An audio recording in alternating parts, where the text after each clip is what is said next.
விக்ரம் பிரபு நடிச்சு சமீபத்தில் வெளியாயிருக்கிற சிறை படத்தை பத்தி தான் பார்க்க போறோம். படத்துடைய கதாநாயகன் வேலூர்ல இருக்கக்கூடிய ஏஆர் போலீஸ்ல ஹெட் கான்ஸ்டபிளா இருக்கிறாரு. இவருடைய பிரதான வேலை என்ன அப்படின்னா, வேலூர்ல இருக்கக்கூடிய சிறை கைதிகளை, அந்த கைதிகளுக்கான வழக்கு எந்த ஊர்ல நடக்குதோ அந்த ஊருக்கே அவங்கள அழைச்சிட்டு போயிட்டு அந்த நீதிமன்றத்தில் ஆஜர்படுத்திட்டு அந்த வாய்தா முடிஞ்ச பிறகு அவங்கள மீண்டும் கொண்டு வந்து வேலூர் சிறையிலேயே விட்டுறணும். இந்த ஒரு வேலையை கதாநாயகன் செஞ்சுட்டு இருக்கிறாரு. இதுக்கு எஸ்கார்ட் டியூட்டி அப்படிங்கிற ஒரு பேரும் இருக்குது. இந்த மாதிரியான ஒரு எஸ்கார்ட் டியூட்டில கதாநாயகன் அப்துல் ரவூப் அப்படிங்கிற ஒரு சிறை கைதியை சந்திக்கிறாரு. அந்த கைதியை சந்திச்ச பிறகு அடுத்து என்ன சம்பவங்கள் நடந்தது, அந்த கைதி உண்மையிலேயே யாரு, அவருடைய பின்புலம் என்ன, இதெல்லாம் தான் இந்த சிறை படத்தினுடைய மொத்த கதை. இந்த படத்தினுடைய சிறப்பு என்னன்னா, இந்த படத்தினுடைய அந்த புதுமையான களம் தான்.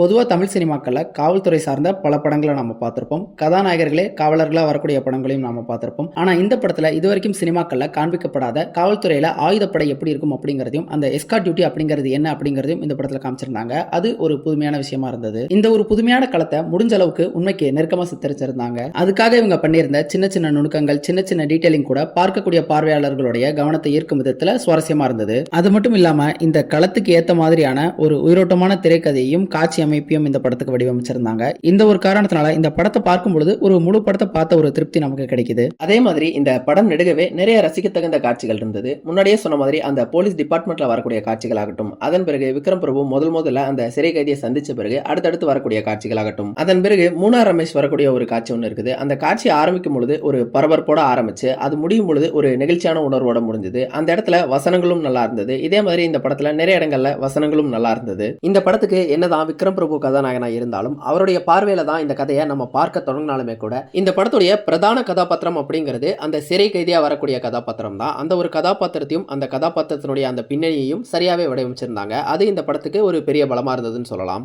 ஃப்ளாஷ்பேக்கில் ஒரு இளம் ஜோடிக்கு இடையேயான ஒரு காதல் ஒன்று காண்பிக்கப்படுது. அந்த காதல் நடக்கக்கூடிய அந்த ஊராகட்டும், அந்த காலகட்டமாகட்டும், இது ரெண்டும் சேர்ந்து நமக்குள்ள ஒரு புத்துணர்ச்சியை உண்டாக்கினாலும் அந்த காதல் அப்படிங்கிறதும் அந்த காதல் காட்சிகள் இது ரெண்டுமே நாம பலமுறை பார்த்த வழக்கமான ஒன்றா தான் இருந்தது. அந்த ஒரு சின்ன காதல் எபிசோட் தான் இந்த ஒட்டுமொத்த படத்துக்குமே முதுகெலும்பா இருக்குது. அந்த காதல் எபிசோட சுற்றி தான் இந்த ஒட்டுமொத்த கதை அப்படிங்கிறதே பின்னப்பட்டிருக்குது. அப்படி இருக்கும் பொழுது அந்த ஒரு காதல் காட்சிகளை இன்னும் கொஞ்சம் சிரத்தை எடுத்து அதில் ஒரு சில புதுமையான விஷயங்களை ஆட் பண்ணியிருக்கலாம்.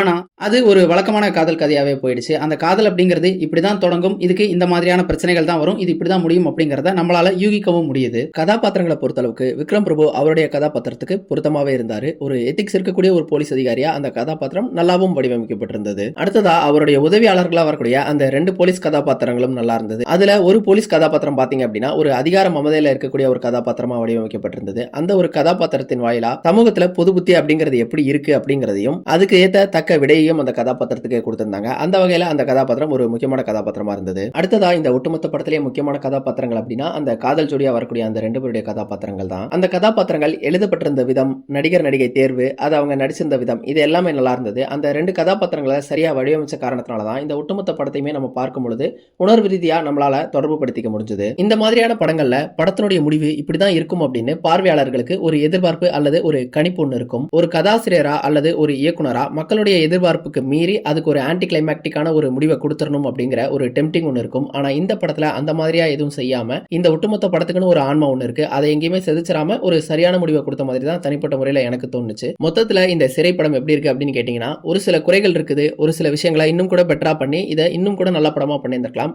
ஆனாலும் இந்த படத்தை பார்க்கும் பொழுது ஒரு டீசென்டான ஃபீல் குட் படம் பார்த்த ஒரு உணர்வு நமக்கு ஏற்படும். விருப்பம் இருக்கிறவங்க கண்டிப்பா இந்த படத்தை ட்ரை பண்ணி பாருங்க.